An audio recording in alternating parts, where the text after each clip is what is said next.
अस्सलाम वालेकुम। मैं बुशरा पिंकी आप लोगों से मुखातिब हूँ। खातून अव्वल बनने के बाद ये कोई पहला लंबा चौड़ा खिताब है जो मैं कर रही हूँ, और शायद आखिरी भी हो।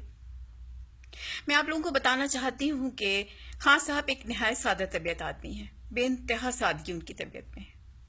यानी कि आप ये समझें कि मैं सुबह उठ के फजर की नमाज पढ़ के और चाय दम दे लेती हूँ।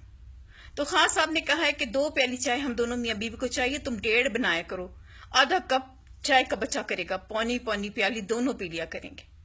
मैं हॉट पॉट में चाय दम नहीं देती, मैं टिकोजिया नहीं चढ़ाती, मैं खान साहब का मोजा चढ़ा देती हूँ। चाय गर्म रहती है और एक अजीब सी खुशबू होती है, काफी देर तक दिमाग पे एक नशा से रहता है। इतने मजे की चाय आप लोगों ने कभी नहीं पी होगी। मोजे का दम, सोचें, लोग दम कराने मेरे पास आते हैं, मैं तो खुद मोजे से दम करती हूँ। खान साहब इतने सीधे आदमी, मेरा पिछला मियाँ था ना, 6 ठुड्डे मैंने उसमें सुबह मारने होते थे तो वो खड़ा होता था।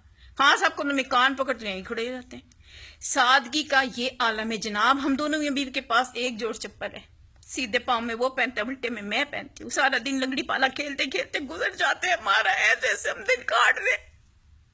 दिल में पत्थर रख लिए मैंने, दिल पे पत्थर रख लिए मैंने। खां जी से कहा एमरल्ड, सफायर, रूबी, डायमंड्स जो भी दो, मैं कोई अपने जेवर में नहीं चढ़वाऊंगी, मैं दिल पे रख लूंगी। अपने सारे पूरे पत्थर मैं अपने दिल पे रखूंगी इस कौम के लिए। बड़ा प्यार है हमारी इस कौम से। और अगर जो आप लोगों ने मेरे बारे में कोई बकवास की ना, मौत किलो से कह के चिड़िया बनवा देने मैंने आप लोगों को।